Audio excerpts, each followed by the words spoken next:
हुकूमत और तहरीक इंसाफ मुज़ाकरात की टेबल पर बैठने को तैयार। पीटीआई का हुकूमती टीम से पहला बाज़ाब्ता राबिता। हुकूमत ने मुल्क में मुफाहमत की फ़ज़ा पैदा करने के लिए पीटीआई की मुज़ाकरात की पेशकश कबूल कर ली। हुकूमती इज़राए का दावा, हमारी तरफ से हमेशा से सियासी मुज़ाकरात के मसाइल के हल की बात की गई है। सियासत में मुज़ाकरात ही आगे बढ़ने का रास्ता है, इंतशार नहीं हुकूमती मौक़िफ़। बानी पीटीआई ने हुकूमत से मुज़ाकरात के लिए 5 रुकनी कमेटी तश्कील दी।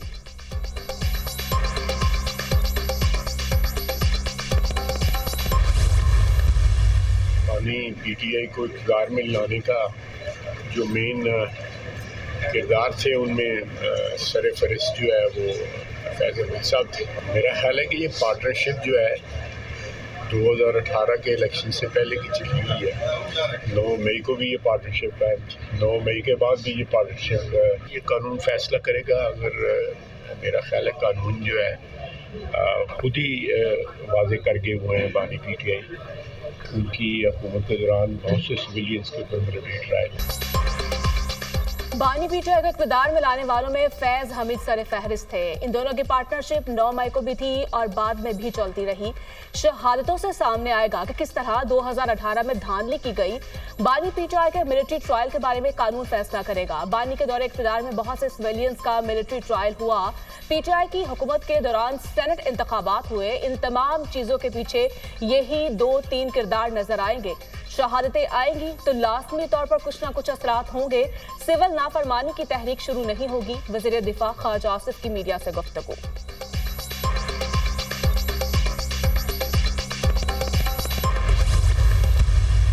बहुत हो गया, अब 9 मई की जो धूल है वो बैठनी चाहिए। हकीकत की तरफ देखो, अगर आप कमीशन नहीं बनाते, आप लोगों का नहीं करते, तो ये धूल आप बिठाएं, आगे की तरफ बढ़े। लेकिन सबसे पहले हमारा मुतालबा है कि जो रिस्पांसिबल लोग हैं इनको जस्टिस करवाएं। हम भी मुतालबा करते हैं कि हमारे लोगों को इंसाफ मिलना चाहिए। ये इंसाफ हम इस ईवान के थ्रू लेना चाहते हैं। हमें मजबूर न करें कि हम दोबारा सड़कों पे आएँ। ये ईवान हमें वो इंसाफ दे दे। बहुत हो गया, अब 9 मई की धूल बैठनी चाहिए। 9 मई पर कमीशन नहीं बनाया जाता तो धूल बिठाकर आगे बढ़ें। हमारे लोगों के साथ ज्यादतियां हुई, उन पर गोलियां चलाई गईं। दुनिया में कहीं भी पुरअमन मुजाहिरीन पर गोलियां नहीं चली। चेयरमैन पीटीआई बैरिस्टर गौहर का असम्बली में खिताब, कहा फैज हमीद पर चार्जशीट फौज का अंदरूनी मामला है। चार्जशीट से हमारा कोई लेना देना नहीं। सिविल नाफरमानी तहरीक बारे बानी पीटीआई से बात होगी। ऑपोजिशन लीडर उमर अयूब ने कहा मुल्क में कानून नाम की कोई शय नहीं। वजीर कह रहे हैं महंगाई कम हो गई।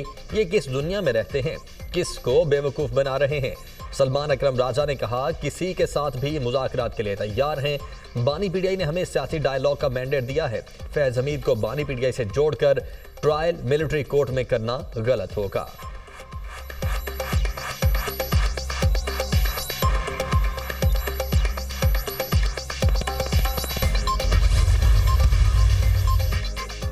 को धूल उड़ाने वाले आज धूल बिठाने की बातें कर रहे हैं। तहरीक इंतशार गोली चलने का झूठा बयानिया बना रही है। गोली चली है तो सबूत सामने क्यों नहीं लाते? अपने ऊपर उठने वाले सवालात का जवाब दें। इल्जामात लगाकर इनसे मुंह मत फेरें। दौड़ क्यों लगाई? मौके से भागने वाले बहाना बना रहे हैं। गुलेलो, बंटो, पत्थरों, असलहे से लैस शरपसंदों ने 26 नवंबर को विफाक पर चढ़ाई की। पुलिस और रेंजर्स के जवानों को शहीद और जख्मी किया। इस नुकसान का दावा कौन करेगा? शहीद जवानों का खून किसके हाथों पर तलाश करें? सानहे 9 मई के तमाम सबूत मौजूद हैं। पीटीआई की पूरी क़यादत सानहे 9 मई में मुलविस है। पुरतशद्दुद सियासत और पुरतशद्दुद एहतजाज पीटीआई का वतीरा है। वफाकी वज़ीर इत्तलात अता तारड़ का बैरिस्टर गौहर के बयान पर रद्द अमल।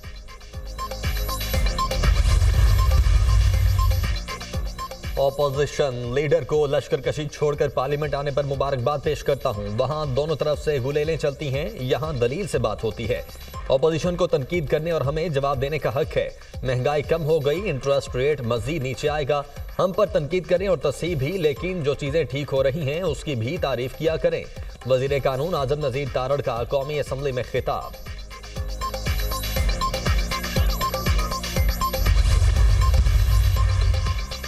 मुस्लिम लीग नून और पीपल्स पार्टी के रहनुमाओं की स्पीकर चैम्बर में गैर रस्मी मुलाकात। दोनों जमातों के दरमियान वर्किंग रिलेशनशिप को बेहतर बनाने पर इत्तफाक, राब्ता कमेटियों की बातचीत पर भी इत्मीनान का इजहार, दोनों जमातों का पार्लियामेंट के अंदर बाहर अहम कौमी और सियासी अमूर पर ताउन जारी रखने पर भी इत्तफाक। पीपल्स पार्टी के रहनुमा कमर जमान काहिरा का कहना है सियासी जमातों को डायलॉग से मसाइल का हल निकालना चाहिए।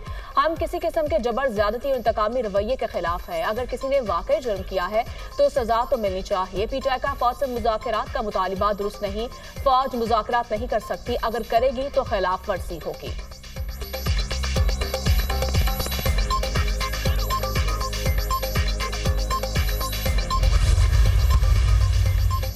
अफगानिस्तान के दारुल हुकूमत काबुल में धमाका, वजीर बराए मुहाजिरीन खलीलुर रहमान हक्कानी और साथी जाम हक खलीलुर रहमान हक्कानी जलालुद्दीन हक्कानी के भाई थे और अफगानिस्तान में सरगर्म हक्कानी नेटवर्क के सीनियर रहनुमा थे।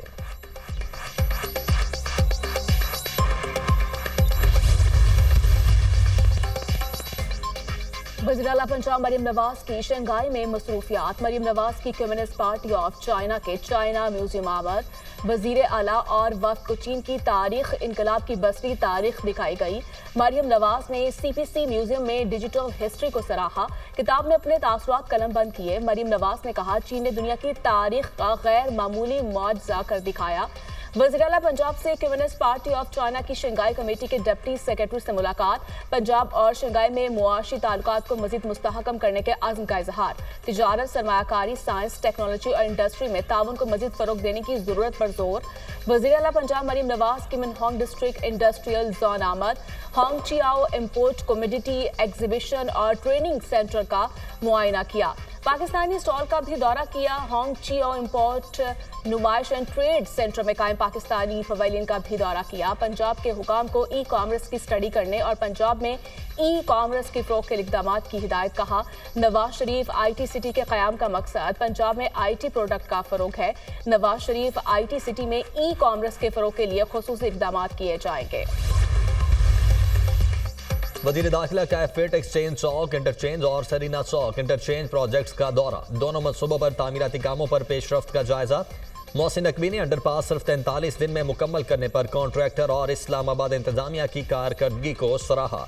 एफेट एक्सचेंज चौक इंटरचेंज में शामिल अंडरपास 25 दिसंबर को ट्रैफिक के लिए खोल दिया जाएगा। फरवरी के दूसरे हफ्ते में एफेट एक्सचेंज चौक इंटरचेंज का मुकम्मल इफ्तिताह किया जाएगा। सरीना चौक इंटरचेंज का जनवरी के पहले हफ्ते में इफ्तिताह किया जाएगा, जो सिर्फ 60 दिन में मुकम्मल होगा। वजीर दाखिला की दोनों मंसूबों पर 24 घंटे काम जारी रखने की हिदायत, दोनों मंसूबों को हर सूरत मुकर्ररा मुद्दत में मुकम्मल किया जाए, मोहसिन नकवी की हिदायत।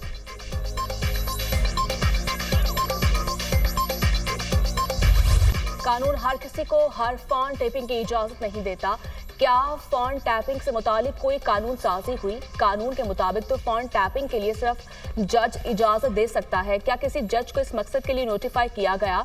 जस्टिस मोहम्मद अली मजहर के फोन टैपिंग से मुतालिक केस में रिमार्क्स, एडिशनल अटॉर्नी जनरल ने कहा कानून में फोन टैपिंग का तरीकाकार है, अदालती निगरानी भी कानून में है। जस्टिस जमाल मंदोखेल ने रिमार्क्स दिए फोन टैपिंग का कानून मुबहम है, इस मुकदमे का असर बहुत से ज़ेर इल्तवा मुकदमात पर भी होगा। ये मामला चीफ जस्टिस के चैम्बर से शुरू हुआ, चीफ जस्टिस कहां जाएगा? जस्टिस अमीरुद्दीन खान ने कहा हमें रिपोर्ट्स या कानून में दिलचस्पी नहीं, नताइज चाहिए।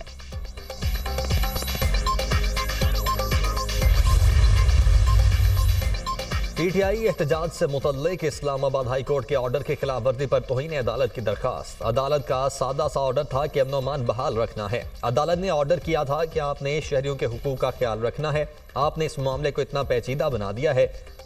चीफ जस्टिस आमिर फारूक के रिमार्क्स, वजारत दाखिला की जानिब से रिपोर्ट जमा करवा दी गई है। चीफ जस्टिस आमिर फारूक का सवाल, सरकारी वकील ने कहा रिपोर्ट अभी जमा नहीं करवाई जा सकी, कुछ वक्त चाहिए। चीफ जस्टिस आमिर फारूक ने पूछा क्या मसला है, रिपोर्ट क्यों नहीं पेश की जा रही? आपने बताना है कि आपने क्या किया है, बताना मुश्किल है, रिपोर्ट फाइल करें, पता तो चले कि हुआ क्या है। इस्लामाबाद हाई कोर्ट ने वजारत दाखिला को रिपोर्ट जमा करवाने के लिए मजीद वक्त दे दिया। समाअत आइंदा हफ्ते तक मुलतवी।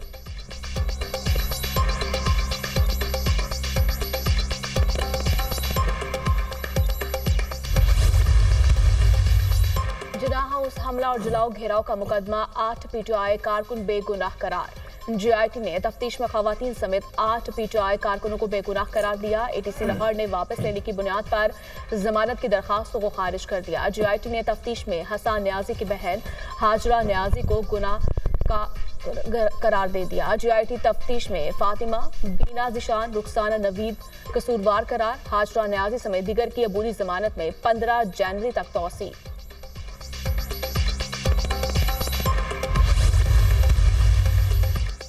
हालिया एहतजाज में गिरफ्तार PTI कारकुनों से लाहौर और फैसलाबाद पुलिस को जुडिशल रिमांड में तफ्तीश करने की इजाजत। ATC रावलपिंडी ने लाहौर पुलिस की मुल्जिमान की हवालगी की इस्तदा मुस्तरद कर दी। तहरीक इंसाफ के 650 से जायद कारकुन और रहनुमा लाहौर और फैसलाबाद के पुराने मुकदमात में नामजद हैं। अदालत ने अटक जेल में जुडिशल रिमांड में तफ्तीश की इजाजत दी।